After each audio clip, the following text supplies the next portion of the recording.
दास जन्मोजन्मी तुझा दास जन्मोजन्मी तुझा दास जन्मोजन्मी तुझा दास जन्मोजन्मी तुझा दास जन्मोजन्मी तुझा दास पंढरीचा वार करी पंढरीचा वार करी पंढरीचा वार करी पंढरीचा वार करी वारी चुकोने दी हरी वारी चुकोने दी हरी वारी चुकोने दी हरी वारी चुकोने दी हरी वारी चुकोने दी हरी वारी चुकोने दी हरी संत संगे सर्व काळ संत संगे सर्व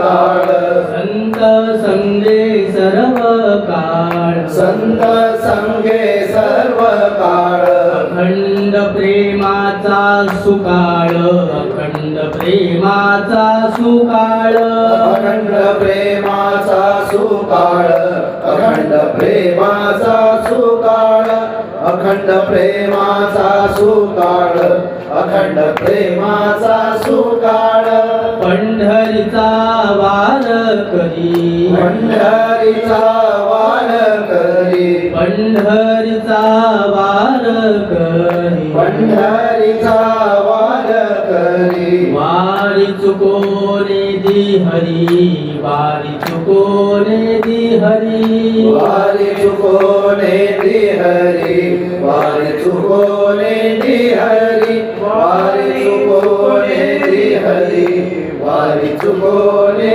दी हरी चंद्र भागे स्नान चंद्र भागे स्नान हरी चंद्र भागे स्नान चंद्र भागे स्नान तुका मागे हेची दान तुका मागे हेची दान तुका मागे हेची दान तुका मागे हेची दान तुका मागे हेची दान तुका मागे हेची दान पंढरीचा वार करी पंढरीचा वार करी पंढरीचा वार करी पंढरीचा वार करी वारी चुकोने दी हरी वारी चुकोने दी हरी वारी चुकोने दी हरी वारी चुकोने दी हरी वारी चुकोने दी हरी वारी चुकोने दी हरी कुंडली कवरधारी विठ्ठल श्री ज्ञानदेव तुकाराम पंढरीनाथ भगवान की जय. माऊली ज्ञानेश्वर महाराज जगद्गुरु तुकाराम महाराज शांती ब्रह्म एकनाथ महाराज गुरु सबसंतर की जय. ओम नमो जियाद्या वेद प्रतिपाद्या जय जय स्वसंवेद्या आत्मरूपा देवा तुझी गणेशू सकळमती प्रकाशू म्हणे निवृत्ती दासू अवधारी जोजी महायोग पीठे तटे भीमरथ्या वरं पुंडरीकाय दातु मुनीन्द्रेहि समागस्ततिष्ठन्तमानन्दकन्दम् परब्रह्मलिङ्गं भजे पाण्डुरङ्गम् कर्पूरगौरं करुणावतारं संसारसारं भुजगेन्द्रहारं सदा वसन्तं हृदयारविन्दे भवन् भवानी सहितं नमामि मनोजवं मारुततुल्यं तुल्यवेगं जितेन्द्रियं बुद्धिमतां वरिष्ठं वातात्मजं वानरयुद्धमुख्यं श्रीरामदूतं शरणं प्रपद्ये। ओम नमो ज्ञानेश्वरा करुणाकरा दयाळा, तुमचा अनुग्रह लादलो पावन झालो चराचरी। मी कळा कुसरी काहीच देणे बोलता वचने अति भाविका, एका जनार्दनी तुमचा दास त्याची आस पुरवावी। नमो सद्गुरु तुकया ज्ञान दीपा, नमो सद्गुरु सचिदानंद रूपा, नमो सद्गुरु भक्त कल्याण मूर्ती, नमो सद्गुरु भास्करा पूर्णमूर्ती। ऐके वचन कमळापती माझी रंकाची विनंती, कर जोडितो कथे काळी आपण असावे जवळी। दयांचे केलिया स्मरण होय सकळ विद्यांचे अधिकरण, तेची वंदू श्रीचरण श्री गुरूंचे ते नमस्कारून आता कुंडलिक वरदारी विठ्ठल श्री ज्ञानदेव तुकाराम पंढरीनाथ भगवान की जय। माऊली ज्ञानेश्वर महाराज की जय। जगद्गुरु तुकाराम महाराज की जय। शांती ब्रह्म एकनाथ महाराज की जय। सद्गुरु श्री रामदास बुवा कोटे महाराज की जय। हेची भावी माझी आस, जन्मोजन्मी तुझा दास। पंढरीचा वार करी वारी चुकोनी दिहरी, संत संगे सर्व काळ अखंड प्रेमाचा सुकाळ। पंढरीचा वार करी वारी चुकोनी दिहरी, चंद्रभागे स्नान तुका मागे हेची दान। पंढरीचा वार करी वारी चुकोनी दिहरी। सर्वांना रामकृष्ण हरी। आज या ठिकाणी श्री बेलवडी या ठिकाणी जगद्गुरु तुकाराम महाराजांच्या पालखी सोहळ्याच्या वाटेवरती वारी चुकवलेली हरी भजन मंडळ, वारीचं मंडळ समूह आणि पांडुरंग हरी भजन मंडळ या दोन्ही समूहांनी एकत्रित नामयज्ञ सोहळा या ठिकाणी आयोजित केला। आणि त्या निमित्ताने माझ्यासारख्या पामराकडे ही सेवा सुपूर्द केली शेनॉय माऊलींनी। खरं तर वास्तविक बघायला गेलं तर आज समोर जी मंडळी बसलेली आहेत, इतक्या समूहामध्ये मला बोलायचं धाडस तर होत नाहीये, थोडा घाबरलोय मी, सांभाळून घ्या।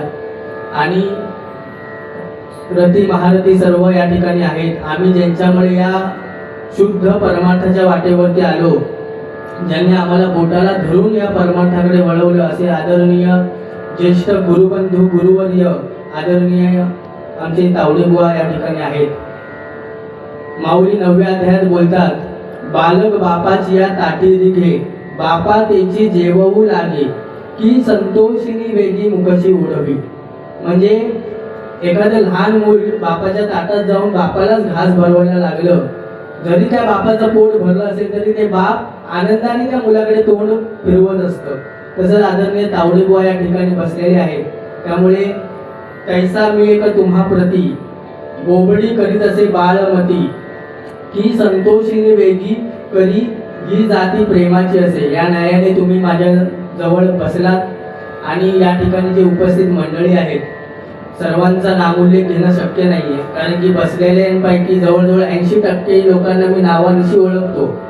पण ज्यांनी मला ही सेवा या ठिकाणी करण्यासाठी बळ दिलं असे आदरणीय श्री अनंत शेनॉय बुवा, प्रशांत सोनावणे माऊली, तसेच प्रत्येक जण आपापल्या क्षेत्रामध्ये या ठिकाणी वरिष्ठ आहे। आदरणीय एक दानशूर व्यक्तिमत्व आमचे ॲडव्होकेट नाईक साहेब या ठिकाणी आहेत। तसेच कोकणातील भजनरत्न आदरणीय आमचे अरुणजी राणे माऊली आहेत। असे बरीचशी मंडळी आहेत, सगळ्यांचं नाव घेता येणार नाही, पण सगळ्यांच्या चरणी नतमस्तक होतो। मी कोणत्याही प्रकारचा वारकरी संप्रदायाचा अभ्यास केलेला नाही, फक्त वारीमध्ये आणि तावडे बुवा असतील, आमचे बेर्डे बुवा असतील आणि सद्गुरू आमचे कोटे महाराज यांच्या समितीत जे काही ज्ञान झाले त्याप्रमाणे चिंतन करण्याचा प्रयत्न करतो। मी कोणताही असा अभ्यास केलेला नाही आहे, त्यामुळे सांभाळून घ्यायला अशी अपेक्षा करतो आणि सेवेला प्रारंभ करतो. आणि या ठिकाणी जो कार्यक्रम होतोय ते जाधव परिवार यांचे मनस्वी सुरुवातीलाच आभार मानले पाहिजेत, कारण की वारकऱ्यांची ते इतके 15 वर्ष सेवा करतायत. म्हणजे मगाशी मी बघितलं, येऊन येऊन आम्हाला पोहे वाढतायत व तुम्हाला काय देऊ काय नको, म्हणजे इतकी वारकऱ्यांची जी वारीच्या वाटेवर सेवा होते ना, म्हणजे आपल्या गळ्यात पवित्र तुळशी माळ आहे याची ताकद काय ही फक्त वारीमध्ये कळत असते, इतर ठिकाणी नाही. पुण्यासारख्या ठिकाणी तुम्ही जेव्हा वारी सोहळा सुरू होतो, लोक आपलं बेडरूम खाली करून ठेवतात वारकऱ्यांसाठी, इतका वारकऱ्यांना अधिकार दिलेला आहे लोकांनी. त्यामुळे त्या जाधव परिवारांचे मानावे तेवढे आभार कमी आहेत. आणि या ठिकाणी आदरणीय आमचे गुरुवर्य श्री लांडे महाराज या ठिकाणी आले. महाराजांना विनंती करतो, महाराज वरती या, पाय दुखतायत. बरं, तर असे प्रयत्न करतो अभंगाचं चिंतन करण्यापूर्वी. काही मंडळींनी माझ्याकडे इच्छा प्रकट केली की आम्हाला थोडी वारीची माहिती सांगा. त्यामुळे मला जी ज्ञात आहे, आमचे लांडे महाराजांकडूनच श्रवण केलेले आहेत बऱ्याचशा गोष्टी, त्यामुळे सोहळ्याचा जो इतिहास थोडक्यात आहे, कसा सुरू झाला, कधी सुरू झाला तो सांगतो आणि नंतर अभंगामध्ये प्रवेश करतो. तर आपण ज्या आज जगद्गुरु तुकाराम महाराजांच्या पालखी सोहळ्यात उद्या तुम्ही चालणार आहात, गेली 15 वर्ष तुम्ही ज्या वाटेवर चालताय, हा खूप जुना सोहळा आहे. म्हणजे आत्ता जो हे जे वर्ष आहे ते 341वं वर्ष आहे. 1680 साली महाराज गेले, छत्रपती शिवाजी महाराज गेले आणि 85 साली 1685 साली संभाजी महाराज ज्यावेळेस गादीवर होते त्यावेळेस नारायण महाराजांनी हा सोहळा सुरू केला. त्यावेळेस जो काळ होता तो अतिशय बिकट असा महाराष्ट्रावर काळ होता, कारण की औरंगजेब तेव्हा महाराष्ट्रात होते आणि त्या राक्षस तो असताना सुद्धा एकत्रित सोहळा, म्हणजे यापूर्वीही दिंड्या म्हणजे वारी ही वर्षानुवर्ष चालू आहे. भानुदास महाराजांनी केली, माऊलींच्या वडिलांनी विठ्ठलपंतांनी केली आणि सगळ्यात पहिली वारी भगवान शंकरांनी केली. त्रिशूळ डमरू घेऊन याला गिरजेचा कांत. त्यामुळे ही वारी पहिल्यापासून आहे, परंतु ती एकत्र पालखी न्यायची हा जो संकल्प आहे तो नारायण महाराजांनी, जगद्गुरु तुकाराम महाराजांचे धाकटे चिरंजीव. खरं तर नारायण महाराज हे साक्षात माऊलींचा अवतार मानला जातो, कारण की जगद्गुरु तुकाराम महाराजांचं कार्य इतकं मोठं होतं की स्वतः माऊलींना असं वाटलं की मला तुकाराम महाराजांच्या वंशामध्ये जावं, आणि हे महाराजांनी ओळखलं आणि महाराजांनी ठरवलं की माऊली आपल्या घरात यायच्या आधीच आपण वैकुंठाला निघून जायचं, कारण की माऊलींकडून आपण सेवा करून घ्यायची नाही.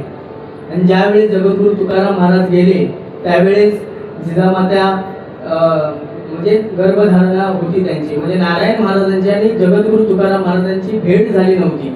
आणि नारायण महाराजांनी हा सोहळा देहूवरून निघायचे, आळंदीला जायचे, आळंदीला माऊलीच्या पादुका घ्यायच्या आणि दोन्ही पादुका गळ्यात घालून पंढरपूरच्या वाटेने निघायच्या. या दोन्ही पादुका एकत्र जायच्या, म्हणून तेव्हा भजन सुरू झालं, ज्ञानोबा तुकाराम. त्या सगळ्या सोहळ्यामध्ये तेच चालतंय. आणि कालांतराने काही वर्षानंतर हैबत बाबांनी माऊलींचा सोहळा सुरू केला. आजही तुम्ही जगद्गुरु तुकाराम महाराजांच्या पालखीमध्ये जर बघितलात तर दोन्ही पादुका आज सुद्धा आहेत. माऊलींच्या पितळी पादुका आहेत आणि महाराजांच्या चांदीच्या पादुका आहेत. म्हणजे ह्या वाटेवर चालल्यावरती आपल्याला दोन्हीकडे चालण्याचं पुण्य मिळतं. असा ह्या सोहळ्याचा इतिहास आहे. तर हेची व्हावी माझी आस, जन्मोजन्मी तुझा दास, पंढरीचा वारकरी वारी चुकवून येती हरी. या अभंगामध्ये जगद्गुरु तुकाराम महाराजांनी भगवंताजवळ एक विशिष्ट प्रकारची मागणी केलेली आहे.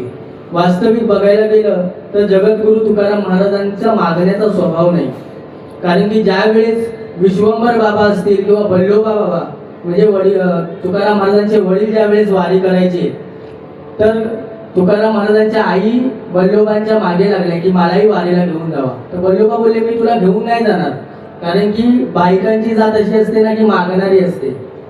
त्यामुळे ते बोलले मी जर तुला नेलं तर तू काहीतरी पांडुरंगाकडे मागशील, आणि पांडुरंगाला तेच हवं असतं की ही यावी आणि काहीतरी मागावं. आणि त्यावेळेस त्यांनी मागणी केली, पुत्र व्हावा ऐसा गुंडा ज्याचा तिन्ही लोकी झेंडा. आणि महाराजांचा अवतार त्या ठिकाणी झालेला आहे. पण जगद्गुरु तुकाराम महाराजांचा मागण्याचा स्वभाव नाही आहे. कारण की काही मागणे आम्हा उनिचित वडिलांची रीत जाणत असे असे महाराज म्हणतात. परंतु जर इथे बघायला गेलं तर अख्ख्या अभंगामध्ये जर आपण बघितलं तर महाराजांची मागणी ही काय आहे. संतांचं मागणं आणि सामान्य जीवाचं मागणं यात खूप मोठा फरक आहे. आपलं मागणं काय असतं, गृही व्हावे धनधान्य, वाढावे संतान गृही व्हावे धनधान्य. आपलं मागणं हे 1 BHK 2 BHK 4 व्हीलर 8 व्हीलर. पण संतांचं मागणं असं नसतं. जगद्गुरु तुकाराम महाराजांना देव साक्षात सांगायचे की अहो तुकाराम महाराज काहीतरी मागा, काहीतरी मागा. आणि मग पांडुरंगाच्या समोर महाराज उभे ठाकलेले आहेत आणि महाराज म्हणतात की हेची व्हावी माझी आस. मग पांडुरंग खुश होतो, बाबा काहीतरी ह्याच्या मनात आस निर्माण झाली, काहीतरी मागताय. हेची व्हावी माझी आस जन्मोजन्मी तुझा दास. मग इथे काय मागितलं त्यांनी तर दास्य भक्ती मागितलेली आहे. 9विधा भक्तीमध्ये श्रवणम कीर्तनम पादसेवनम अशा भक्ती सांगितलेल्या आहेत. त्यात 7व्या क्रमांकामध्ये दास्य भक्ती सांगितलेली आहे. दास्यत्व निकट हनुमंत पै केले म्हणून देखील रामचरण. जर आपल्याला कोणाकडे तरी मागायचं आहे तर आपल्याला दास व्हावं लागतं. ताटमानेने मागता येत नाही. कारण की पूर्वी बघा जेव्हा पूर्वीची जी मंदिरं होती त्यांचे जे प्रवेशद्वार होता ना तो असा छोटा असायचा 3 फुटाचा. त्याचं कारण काय होतं की देवासमोर जाताना वाकून जावं. आता आपण देवासमोर जाताना वाकून जात नाही.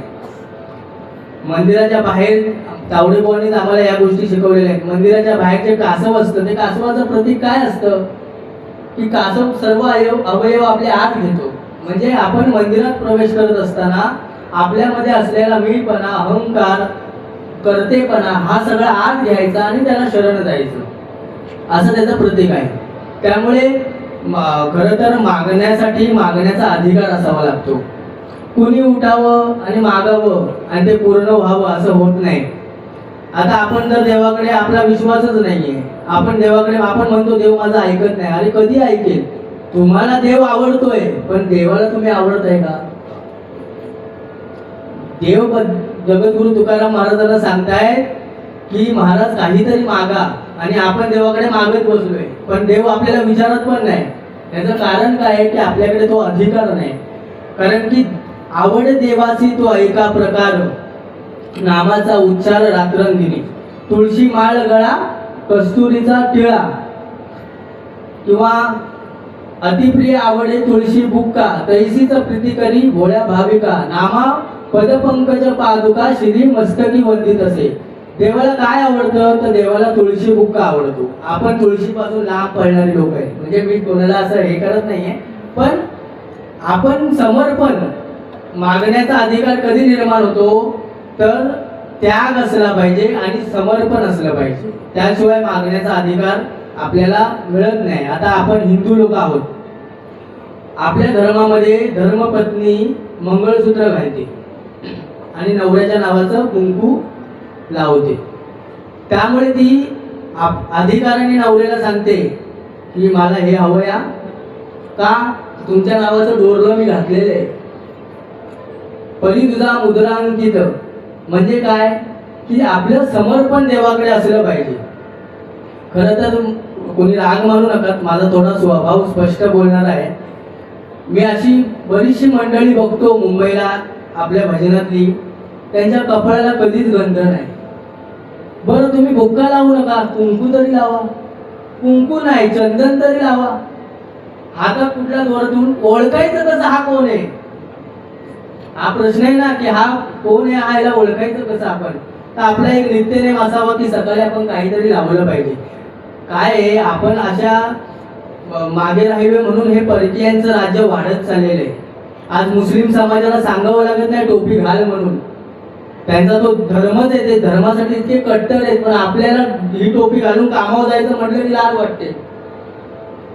ख्रिश्चन धर्म अहो ती लोक काय करतात, रात्री पोर झोपला असेल तर त्याच्या उशाला नेऊन एखादं खेळणं ठेवतात आणि सकाळी पोर उठला आणि विचारलं हे खेळणं कुणी दिलं, जिजसने दिलं, असा विश्वास बसवतात पोरांवर. आपण काय करतो, आपण आपल्या मुलांनाच परमार्थाकडे वळवत नाही आहोत. त्यामुळे इथून पुढे जो कली आहे तो अतिशय, आता ही राजस्थानची न्यूज मला बोलायला वाईट वाटते, सगळ्यांना माहिती आहे राजस्थानला तर काही दिवसापूर्वी काय झालं. त्यामुळे इथून पुढे होणारा काळ अतिशय वाईट आहे, काय तावडे. त्यामुळे आपण थोडं गांभीर्याने, एक वडील जे जे करती तया नाम धर्मू ठेविती त्याची येर अनुष्ठिती सामान्य सकळ. माऊली सांगतात ज्ञानेश्वरीमध्ये की इथे वडील जे करतील ना तेच तुमचा मुलगा करणार आहे. त्यामुळे मला सांगायचं काय होतं की मागण्याचा अधिकार असावा लागतो. थोडंसं धर्मावरती बोललो, कोणी वाईट वाटून घेऊ नका. तर मागण्याचा अधिकार कधी असतो? समर्पण आणि त्याग. आपण आंधळ्या पांगळ्यामध्ये म्हणतो सुदामा ब्राह्मण दुःखे दरिद्री पिढीला मुष्टीभर पोहे घेऊनी त्याचे भेटी लागी गेला. शुद्ध भाव देखोनिया गाव सोनियाचा दिला गा विठोबाचा धर्म जागो त्याचे चरणी लक्ष लागो. विठोबाचा धर्म जागो त्याचे चरणी लक्ष लागो.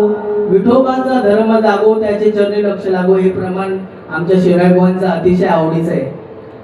तर मला हे सांगायचं होतं की सुदामा ब्राह्मण दुःख दरिद्री पिढीला, म्हणजे वास्तविक बघायला गेलं तर सुदामदेव आणि कृष्णदेव हे दोन्ही एकाच गुरुचे शिष्य, सांदीपानी ऋषींचे. तरी सुद्धा दोघांमध्ये बघायला गेलं तर एक त्रैलोक्याचा राजा आहे आणि एक अतिशय दरिद्री आहे. असं एवढा भेद का बरं झाला असेल? का झाला असेल हा भेद?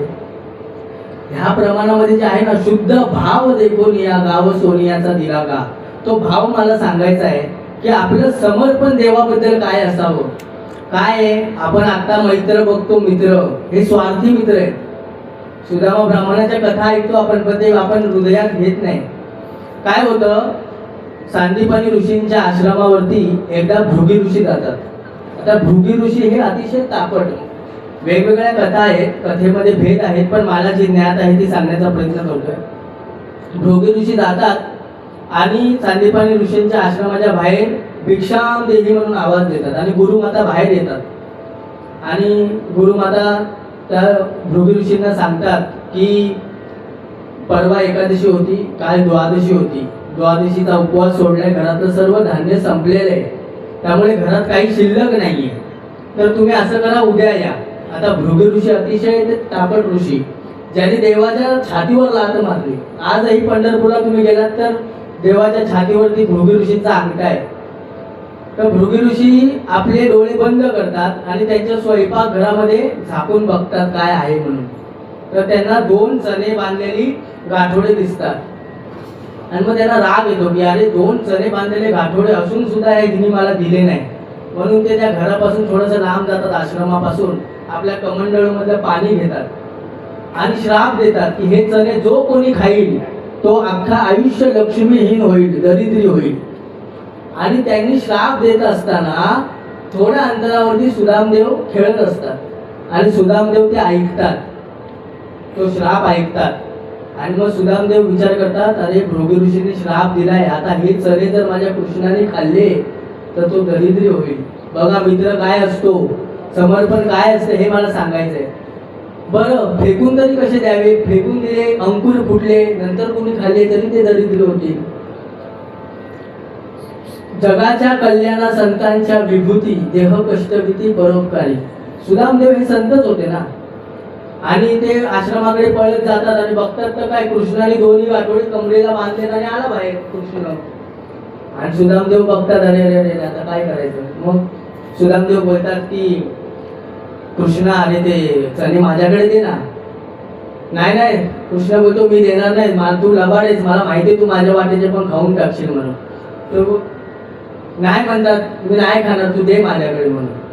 तू जर चणे माझ्याकडे दिले नाहीस ना तर मी तुझ्याबरोबर वनामध्ये येणार नाही, कारण की ते चणे ह्याच्यासाठी ठेवलेले असतात की ह्यांना वनात जायचं असतं फुलं तोडायला.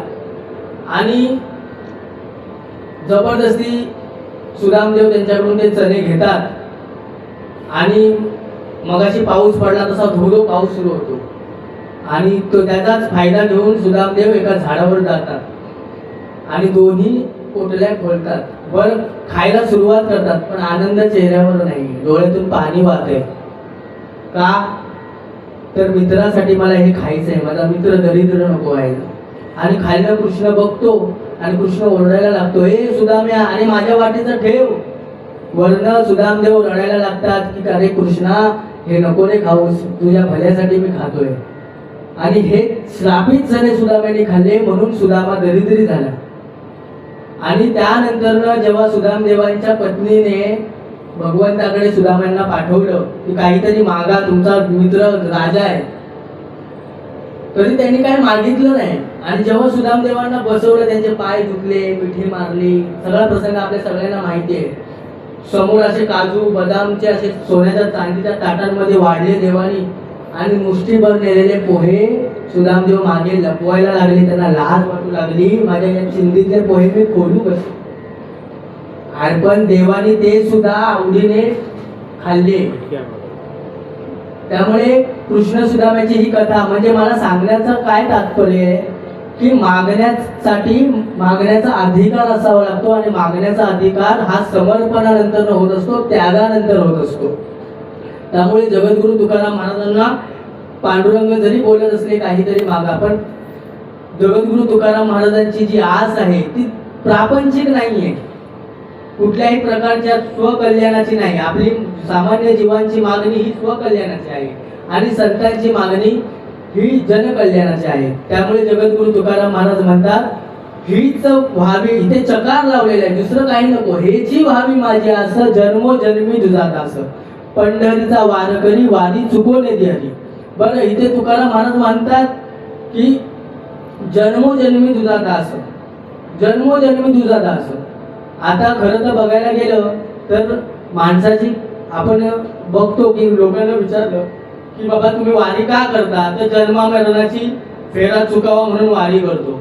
पण या ठिकाणी जगद्गुरु तुकाराम महाराज काय म्हणतात की जन्मोजन्मी तुझा दास, उपजोनिया पुढते येऊ, काला खाऊ जय बात. परत ते स्वर्गी ते ऐसे नाही, म्हणजे संतांना हे माहिती आहे की स्वर्गामध्ये हे सुख मिळणार नाहीये.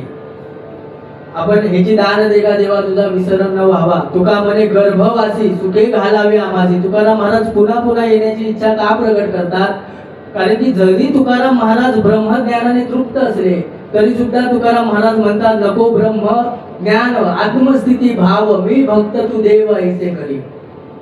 म्हणजे काय की मला तुझा भक्त हा जन्मोजन्मी ठेव. त्यामुळे नामदेव महाराजांनी तीच आमचे पोटे बाबा भैरवी गायचे, जन्म हो का भलते याती, परी मी न चुके हरिभक्ती. माझं नामदेव महाराज तर म्हणतात की मनुष्य सोड, तुम्हाला कुठल्याही जन्मात घाल तरी मी तुझी भक्ती चुकू देणार नाही. आणि नामदेव महाराजांचाच अवतार जगद्गुरु तुकाराम महाराज आहे. त्यामुळे तुकाराम महाराजांची जी मागणी आहे ती स्वकल्याणाची, ही जी व्हावी माझी आस, जन्मोजन्मी तुझा दास, पंढरीचा वारकरी वारी चुकवणे हरी. बरं, मला पंढरीचा वारकरी कर, पण ही वारी चुकू नये ही जबाबदारी तुझी. याचा अर्थ असा नाही की मी चुकवत नाहीये, देवाला सांगायचं देवा तू माझी वारी चुकवू नकोस, मी प्रयत्न करतोय वारीला यायचा, पण मला घेऊन यायची जबाबदारी तुझी आहे. कारण की त्याची इच्छा असली तर चाले हे शरीर कोणाची या सत्ते, कोण बोलवी ते हरिबिन, देखवी ऐकवी एक नारायण तयाचे भजन चुकवणे. मला आठवतंय कोरोनाचा काळ होता, आमची वारी खंड पावली आणि थोडंसं लॉकडाऊन शिथिल झालं आणि लांडे महाराजांचा आम्हाला फोन आला की आपण पंढरपूरला जाऊया म्हणून. आणि मला वाटतं राजेश होता, मी होतो, चौगुले होते, आम्ही 5-6 जण होतो. म्हणजे तो इतका दयाळू आहे ना पांडुरंग. मला हे सांगायचं की जरी वारी घडली नाही तरी सुद्धा आम्ही पंढरपूरला गेलो. बरं, गेलो ते जे भटजी आहेत जे पांडुरंगाची पूजा करतात त्यांच्या घरी आमची राहण्याची सोय लांडे महाराजांनी केली. आणि जो नैवेद्य जी पुरणपोळी पांडुरंगाच्या तोंडाला लावलेली ती पुरणपोळी आम्हाला खायला मिळाली. म्हणजे इतका तो दयाळू आहे. जर आपला भाव शुद्ध असेल ना तर पांडुरंग आपल्याला कधीच लांब करत नाही. त्यामुळे वारी चुकवणे हरी ही जबाबदारी त्याची आहे. बरं, वारीवरती निष्ठा असली पाहिजे. काही लोक ना काही बरेचसे गैरसमज असतात की आमच्या घरी काही सुतक आहे किंवा काय, तर वारीला असं काही नसतं. कळलं का? वारीला अशा प्रकारचं काही नाही. तुमचा हा नियम आहे. काया वाचा मने जीवे सर्वस्व उदार, बाप रखमा देवीवरू विठ्ठलाचा वारी कर. वारी करणं म्हणजे काय हो? येरझार तर आहेच, देवाच्या जवळ जाणं येणं हे तर आहेच, पण वारी म्हणजे मुख्य काय आहे तर एक एक आपल्यामध्ये असलेले अवगुण वारत नेणं म्हणजे वारी. मी अशी लोक बघितली आहेत वर्षानुवर्ष चालतात पण गुण तेच आहेत, चंदनाचे गुण आहेत. म्हणजे मला एक थट्टेचा भाग सांगितला, पण आपल्यातला आपला स्वभाव, राऊत बाबा असं सांगतात की तुमच्या स्वभावामध्ये जर बदल होत नसेल ना तर तुमचा परमार्थ करून उपयोग नाही. मला शेणवाय पवार नेहमीच सांगतात की राहुल 10 वर्ष आधीचा राहुल आणि आत्ताचा राहुल बदललाय. थोडा आहे स्पष्टपणा पण खूप बदललाय. नाही तर मी तर खूपच तावडे पवारनी तर कसं आम्हाला सांभाळलं त्यांनाच माहिती. त्यामुळे वारीबद्दल आपली निष्ठा असली पाहिजे. आणि निष्ठा किती असली पाहिजे? थोडंसं कुर्मदासांचं चरित्र सांगतो म्हणजे तुम्हाला निष्ठा काय ही कळेल. डोळ्यात पाणी येईल असं कुर्मदासांचं चरित्र आहे. पैठणच्या ठिकाणी कुर्मदास नावाचे संत होऊन गेले. उपसदाच अपंग, म्हणजे कोपऱ्यापासून दोन्ही हात नाहीत, मांडीपासून दोन्ही पाय नाहीत, परंतु भगवत भक्तीमध्ये लीन, अतिशय देवाबद्दल भावना. आणि पैठणच्या वाळवंटामध्ये कीर्तन सुरू होतं. नेहमी कीर्तनाला जायचे, पोटावरती घासत घासत घासत कीर्तनाला जायचे. आणि एक दिवस असेच घरी असतात ते आणि कीर्तन सुरू होतं भानुदास महाराजांचं. भानुदास महाराजांचं कीर्तन सुरू होतं आणि ते जे कुर्मदास महाराज आहेत त्या आईला विनंती करतात, आई अगं मला कीर्तनाच्या ठिकाणी नेऊन सोड ना, मला जायचंय कीर्तनाला. आई म्हणते, अरे बाबा कुर्मदासा, तू आता लहान नाही राहिलास, 22 वर्षाचा झालाय, आता मला तुला उचलणं होत नाही बाबा, मी म्हातारी झाली. कुर्मदास म्हणतात की नाही आई मला जायचंय. बरं ते आईचं काळीज आहे. बरं त्या काळात जे आईचं काळीज होतं ना ते आजही आहे. हे मी का सांगतोय, मी परवा स्टेटसला ठेवलेलं तुम्ही बघितलं असेल. एक अपंग मुलगा, एक आई व्हीलचेअरवरती त्याला वारी घडवते. त्यामुळे आईच्या काळजामध्ये फरक पडलेला नाही. लेकुराचे हित वाहे माऊलीचे चित्त, ऐशी कळवळ्याची जाती करी लाभाविन प्रीती. आणि आई शेवटी त्या कुर्मदासांना पाठीवर घेते आणि नेऊन कीर्तनाच्या ठिकाणी सोडते. कुर्मदास आपले पोटावरती घासत घासत भानुदास महाराजांच्या जवळ जातात, दर्शन घेतात, कीर्तन संपतं आणि भानुदास महाराज कुर्मदासांना सांगतात की कुर्मदासा, आम्ही उद्या पंढरपूरच्या वारीला निघालोय. तर कुर्मदासांच्या पण मनात इच्छा होते की मलाही पंढरपूरला यायचंय. काय जव हे सकळ सिद्ध आहे, हात चालावया पाय, तव तू आपुले स्वहित पाहे, तीर्थ यात्रे जाय चुकू नको.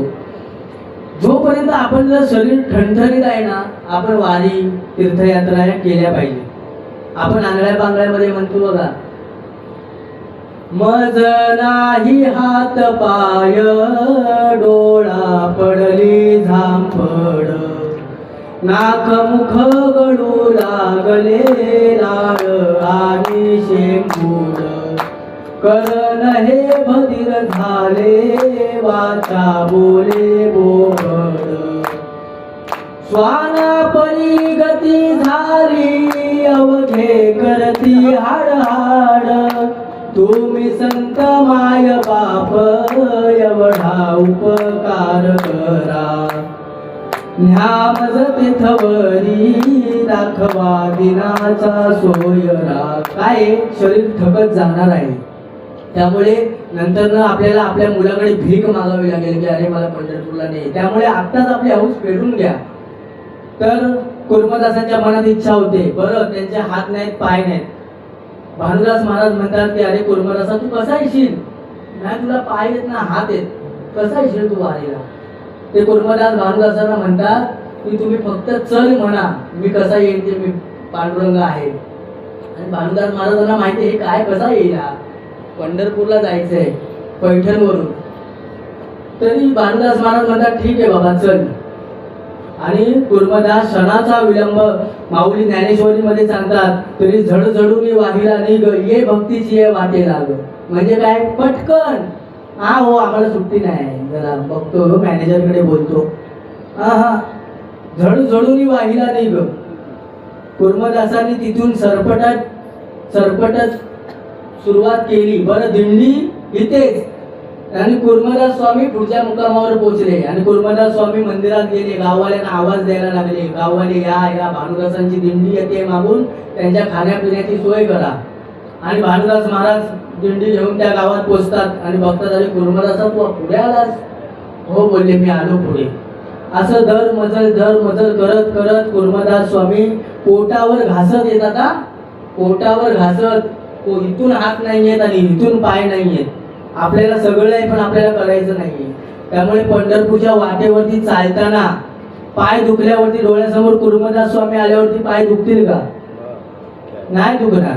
त्यामुळे घासत ते तुम्ही कार्तिकीला येता बघा आणि कुठं उतरता कुर्डुवाडी पासून 15 किलोमीटर लवळगाव आहे. लवळगाव तिथपर्यंत कुर्मदास स्वामी पोचतात आणि भानुदास महाराज त्या ठिकाणी पोचतात आणि भानुदास महाराज म्हणतात की आणि कुर्मदासा आणि मी निघाल्यापासून बघतोय तुला मी जेवताना बघितलं नाही रे, तू जेवत का नाहीस? डोळ्यात पाणी आणून बोलतात कुर्मदास स्वामी की महाराज अहो घरी माझी आई होती हो, ती माझे शौचविधीचं सगळं साफ करत होती. वारीत माझं कोण काढेल म्हणून मला शौचविधी होईल म्हणून मी जेवत नाही. म्हणजे समर्पण किती असावं देवाबद्दल. अंगावर काटा आला माझ्या. आपल्याला भूक लागते, आपल्याला नाश्ता अर्धा तास लेट झाला तर आपल्याला जीव कासावीच होतो. पैठणवरून कुर्मदास स्वामी निघाले. लवळपर्यंत त्यांनी अन्नाचा कण घेतला नाही आणि तिथेच ते भानुदास महाराजांना हात जोडतात. भानुदास महाराज आता हीच माझी पंढरी, मला काय पुढे येता येणार नाही. भानुदास महाराज म्हणतात अरे कुर्मदास असं का करतोयस, काय झालं तुला? पैठणवरून निघाल्यापासून कुर्मदास स्वामींनी आपलं पोट दाखवलेलं नसतं भानुदास महाराजांना आणि ते उलटे होतात. बघतात आतडी सगळी सोललेली असते, आतड्यांमध्ये खडे काटे सगळे घुसलेले असतात आणि कुर्मदास स्वामी म्हणतात की भानुदास महाराज मला इथून सरपटत जाणं शक्य होणार नाही. आणि भानुदास महाराजांना वाईट वाटतं आणि तिथे पंढरीचा पांडुरंगाची वीट थरथर कापायला लागते. अरे रे रे रे माझा भक्त तिथून निघालाय आणि काय त्याची अवस्था. रुक्मिणी मातेला पांडुरंग म्हणतात की बाबा इथे आषाढीचा सोहळा तू सांभाळ, मी जरा लवळला जाऊन येतो. म्हणून पांडुरंग परमात्मा स्वतः लवळला आले. कुर्मदासांना आपल्या मांडीवर घेतलं आणि कुर्मदासांनी तिथे देह ठेवला.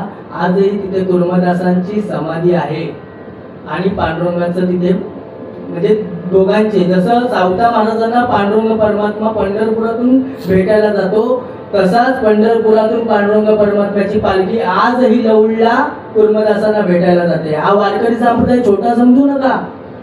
यातले देणे घेणे इतके आहेत, इतकं समर्पण आहे, इतकी शिस्त आहे. तुम्ही वारीमध्ये बघा दिंडीच्या मधनं तुम्हाला जाता येत नाही, पताक्यापासून जावं लागतं. इतकी हैबत बाबांनी शिस्त लावून ठेवलेली आहे वारकऱ्यांना. गिनीज वर्ल्ड रेकॉर्डमध्ये वारीचं नाव नोंदवलं गेलेलं आहे. त्यामुळे मला काय सांगायचंय की वारी चुकून येते हरी, आपण भगवंताला सांगायचंच पण आपलं सुद्धा समर्पण त्याच्या वारीबद्दल असलं पाहिजे. इतकं समर्पण जर आपलं असेल ना तर भगवंत आपल्यापासून दूर नाही. हेची व्हावी माझी आस, जन्मोजन्मी तुझा दास, पंढरीचा वारकरी वारी चुकून येती हरी. तर संत संगे सर्व काळ अखंड प्रेमाचा सुकाळ. आता जरा खाली चेहरे बदलले मगाशी कारण की मी कल्लोळ म्हटलं नाही.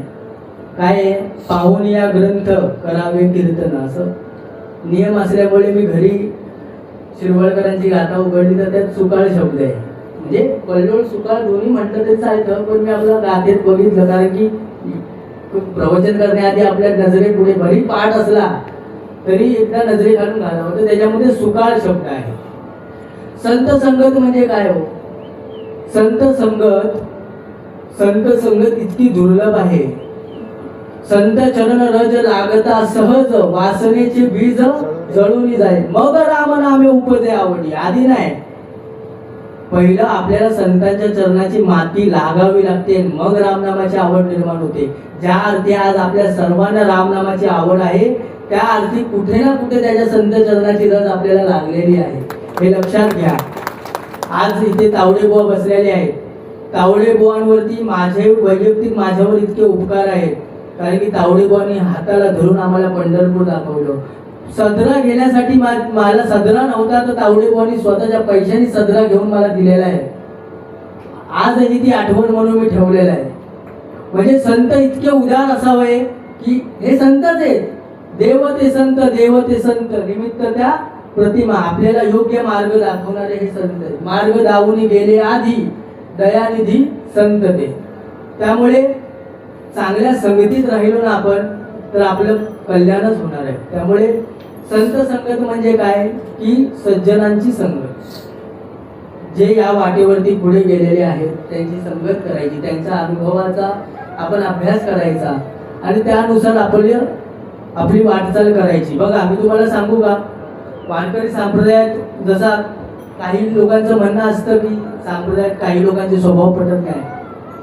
काय मी मगाशी म्हटलं, हे तो वडील जे जे करती. मला माझे वडील आठवत नाहीत. मी वयाच्या 9व्या वर्षी माझे वडील वारले आणि मी 7वीत असताना माझी आई वारली. आई आठवते मला, पण वडील आठवत नाही. पण माझ्याकडे माझे वडील कुंकू लावायचे, त्यामुळे मी कुंकू लावायचो सुरुवातीला. आणि नंतर हळूहळू तावडे बुवा जसा बुक्का लावतात तसा मी बुक्का लावतो. मी कधी आता वाडीत लावतो, बाकी मुंबईला मी फक्त बुक्काच लावतो. तर माऊली ज्ञानेश्वरीमध्ये सांगतात, सलिली पैय जैसे एक होऊनी मिळले असे, परी निवडून राजहंसे वेगळे तिचे. म्हणजे काय, सलील म्हणजे पाणी नाही, सलील म्हणजे दूध आणि पेय. हे दूध आणि पाणी जरी मिसळलं तरी राजहंस त्यातलं दूधच घेतो. त्यामुळे आपली जी संगत आहे त्यामध्ये दत्तगुरूंनी 24 गुरु काय घेतले, जो जो जयाचा घेतला गुण, बरोबर. त्यामुळे ज्याच्याकडे जे आहे ना चांगलं तेवढंच घेऊया आपण. कारण की बघायला गेलं तर प्रत्येक जण, म्हणजे मी जरी असलो, आता मी इथे तुम्हाला सांगतो म्हणजे मी काय खूप ज्ञानी असं नाही, माझ्या टाईम पण खूप अवगुण आहे. ते माझे काय लोकांचं परीक्षण करण्यापेक्षा आत्मपरीक्षण करता आलं पाहिजे. आरशा पुढे उभं राहून, बाबा माझं काय चुकतंय, मी या लायकीचा आहे का, हे आपण स्वतः ठरवलं पाहिजे आणि आत्मपरीक्षण आपण स्वतः केलं पाहिजे. मी खूप विनंती करतो, आमचे कार्यकर असतील, आमचे लालेबुवा आहेत, रामबुवा आता बोलले मला माळ घालायचे.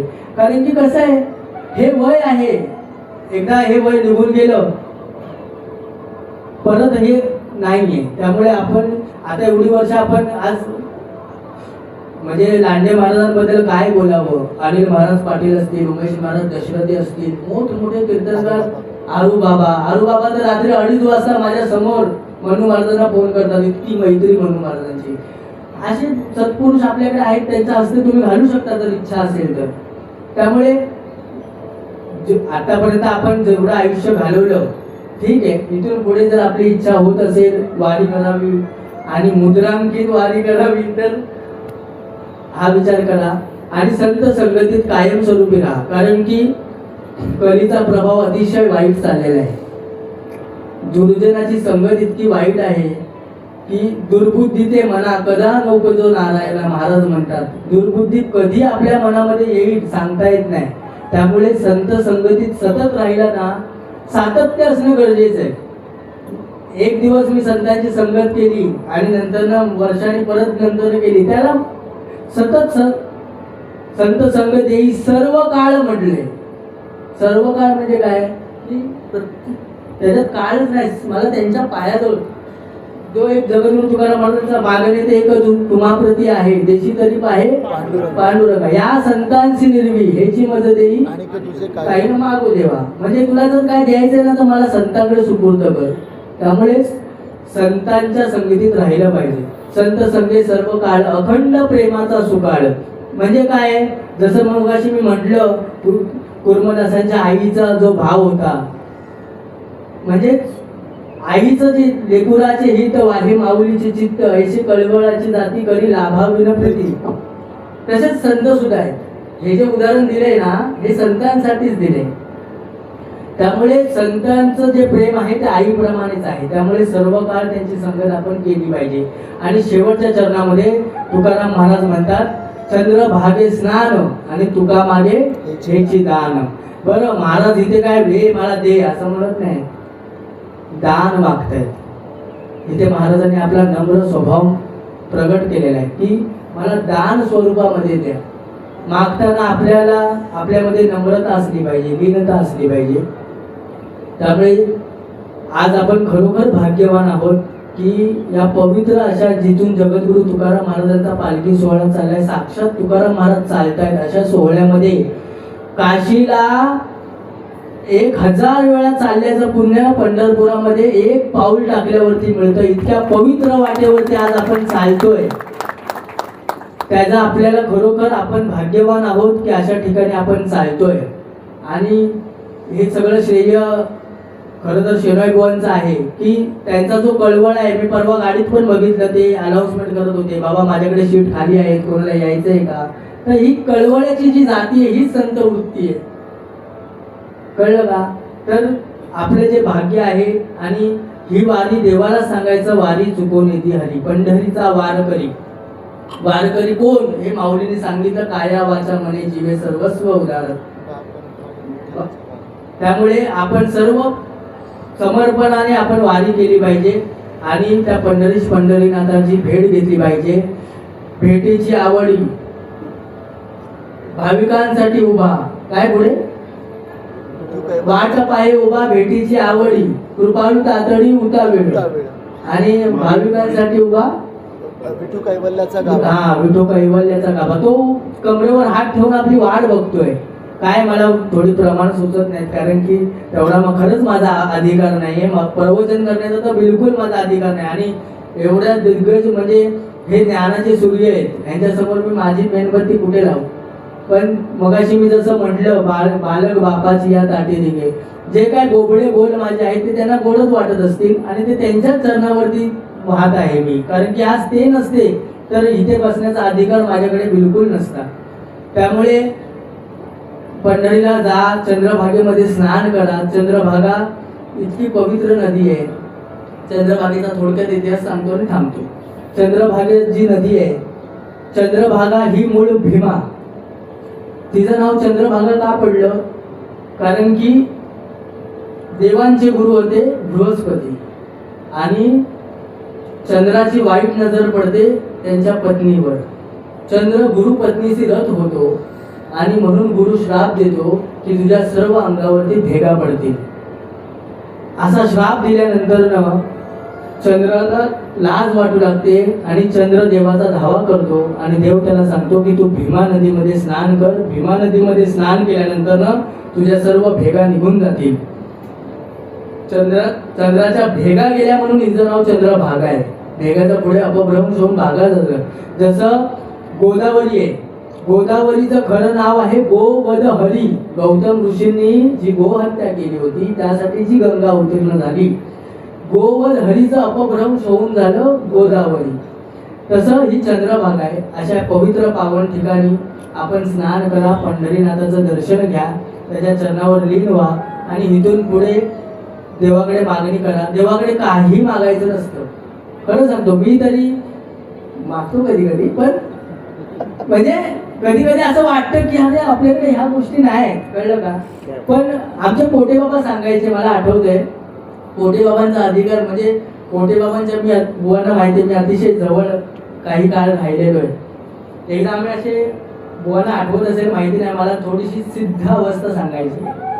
आम्ही असे पंढरपूरला दर्शनासाठी बंधू म्हणले, चला चला उठा आपण रात्री दर्शनाला निघूया.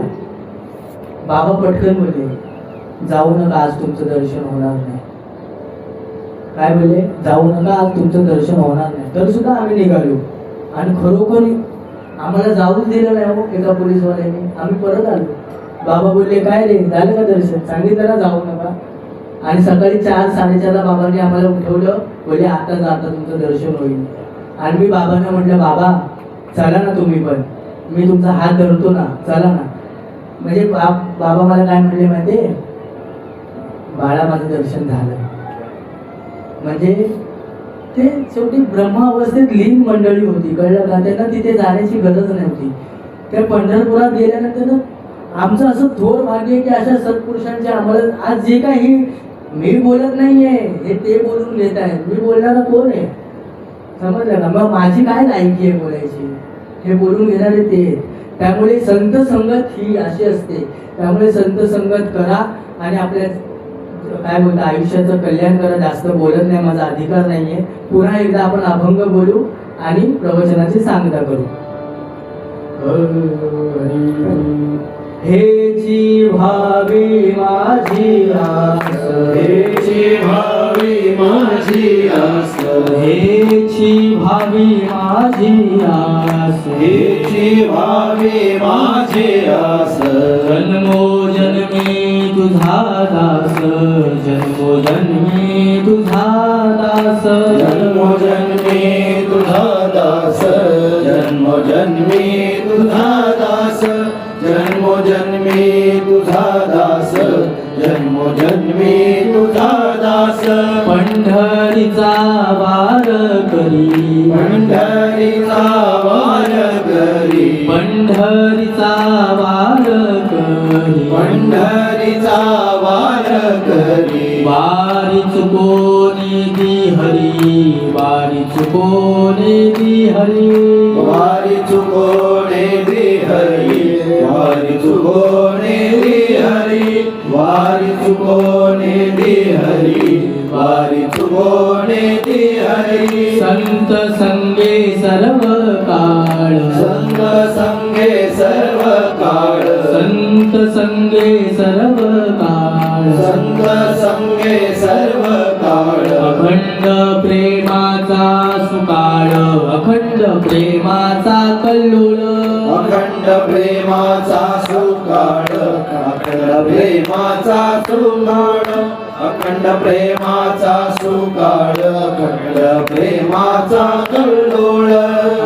चंद्र भागे स्नान, चंद्र भागे स्नान, हरी चंद्र भागे स्नान, चंद्र भागे स्नान. तुका मागे हेची दान, तुका मागे हेची दान, तुका मागे हेची दान, तुका मागे हेची दान, तुका मागे हेची दान, तुका मागे हेची दान.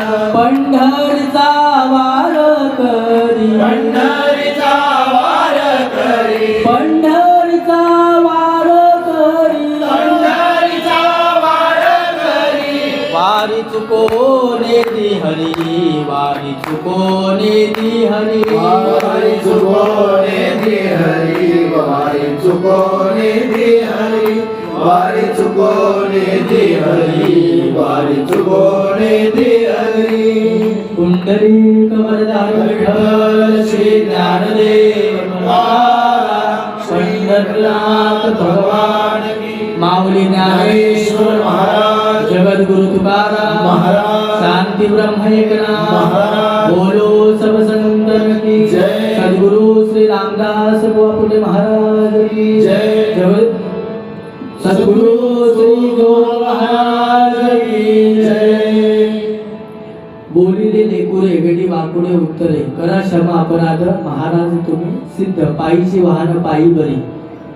त्यामुळे केलेली सेवा वेडीवाकडी गोड मानून घ्या आणि या सेवेमध्ये जर काही चुकलं असेल, काही कोणाला अपशब्द निघाला असेल किंवा कोणाच्या मनाला काही इजा झाली असेल तर आईच्या काळजाने या लेकराला माफ करा आणि सेवेला पूर्ण विराम देतो. विठ्ठल विठ्ठल विठ्ठल विठ्ठल विठ्ठल विठ्ठल विठ्ठल विठ्ठल विठ्ठल विठ्ठल. आता विश्वात्मने देवे, ये देवाज्ञ दोषावे, दोषोनी बदलावे पसाय.